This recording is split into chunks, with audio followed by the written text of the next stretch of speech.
Las historias de Juan Pablo, segunda parte. Al fin llegó el día que me volví aprendiz avanzado y pegamos para Suezca. Subimos a una loma más alta. El vuelo desde aquí era interesante porque después de despegar había que hacer un viraje por la izquierda, enfrentar de nuevo a la derecha y aterrizar con un viento un poco cruzado.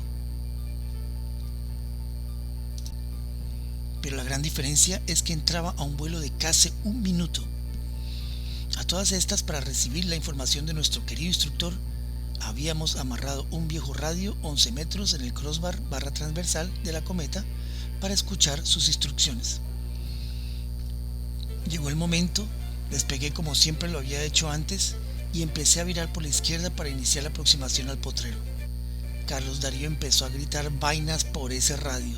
Lástimas que en esa época no se podía poner mute en el botón para poderlo callar. Pero si lo tuviese, igual no lo podíamos alcanzar.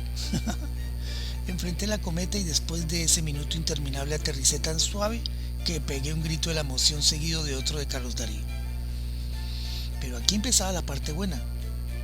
Los interminables 10 minutos subiendo con la cometa por esa empinada loma con el viento pegando fuertemente en toda la vela. Eso sí que nos hacía sudar. Y después, al final del día, lo de siempre.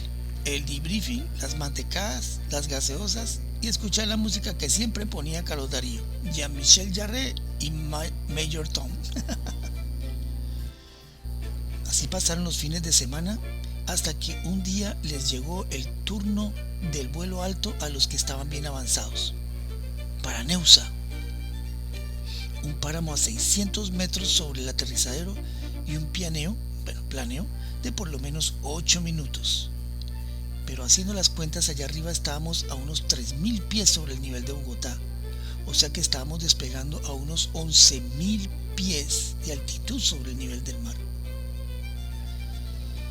Dicen por ahí que después de los 10.000 pies uno debe usar oxígeno. Subimos al sitio de despegue, se armaron las cometas. ¿Y qué hicimos para la comunicación? Pues claro, las radios de García. Amarramos uno a la cometa y el otro para que Carlos le diera las instrucciones del caso. Al fin volaron y aterrizaron sin problemas. Ese día disfrutamos como enanos. Yo seguí en el aprendedero hasta que estaba casi listo para graduarme en Neusa. Solo me faltaban unos ejercicios cuando un día Carlos Darío me dijo que tenía que irse de Colombia. Ese día me puse triste porque sabía que no iba a poder terminar lo que iba tan bien. Don instructor se fue y yo me quedé jodido. Pero menos mal, las veces que había ido a Neusa había conocido a los hermanos Gaviria, que eran pilotos ya avanzados. Más adelante, el Juan Pablo Gaviria me preguntó cómo me sentía. Vio mi bitácora con todo lo que había hecho y me dijo, ¿sabe qué? Yo creo que usted está listo. Me prestaron una Comet 160, nos fuimos a Neusa un miércoles y hágale. Mi primer vuelo en esta supercometa y un pianeo de 20 minutos. Chéverísimo, estaba feliz. Por fin me gradué y comencé así los vuelos de altura. Qué buenas épocas. Me acuerdo de la locura del vuelo que usted se hizo hasta San Antonio de Tena. Me interesa leer en su libro esas historias, pues yo fui el personaje que lo buscó como 2 horas por todas esas montañas hasta que al fin entró la señal del radio y nos comunicamos. Ese día estábamos comunicándonos con esos walkie-talkies gigantes que yo tenía. Menos mal no pasó nada, pero la pasamos muy bueno. Qué buenas épocas. Creo que usted fue el primero que voló hacia este lado de la montaña. Después bajamos con los Gaviria, Eddie Abadi y el chancho Mauricio Giraldo hasta el Alto de la Mona, que da hacia el Valle del Magdalena.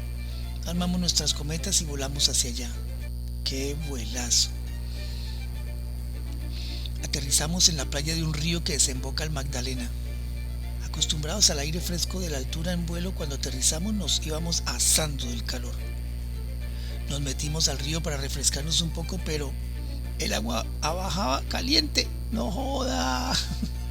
Fuimos los primeros hacia este lado del valle, pero no los primeros desde esta loma. También fuimos los primeros en volar en el sitio nuevo hacia Villavicencio, en los llanos orientales, y también los primeros en Susa y en Huasca. y también hice un vuelo nocturno en Neusa con luna llena. ¡Qué putería!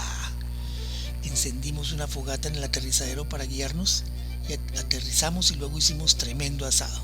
Buenas historias. Vuelo en Villavo. Pues estuve hablando con Juan Pablo Gaviria y Eddie Abadi y les comenté que en Villavo se podría volar de alguna forma hacia la planicie. El único problema es que el vuelo justo pasaba por toda la trayectoria de aproximación de los aviones al aeropuerto Vanguardia de Villavicencio. Pero como éramos cometistas y además locos, pues nos importa un culo. Subí mi Comet 185 a mi camioneta, me reuní con ellos y arrancamos desde Bogotá para allá. Cuando llegamos al punto donde se abre esa gran llanura, comenzamos a buscar una carretera que nos llevara a un buen sitio de despegue. Después de un buen rato encontramos un buen sitio. Pero sorpresa, al final del despegadero en la parte baja, adivine qué había. Tremenda cerca de alambre de púas. Pero dijimos, como somos cometistas y además locos, pues nos mandamos a despegar así. Y afortunadamente pasamos sobrados por encima de la filuda cerca, menos mal. Aquí estoy en la fotografía despegando en Villavicencio. Pues fuimos los primeros en volar sobre Villavo.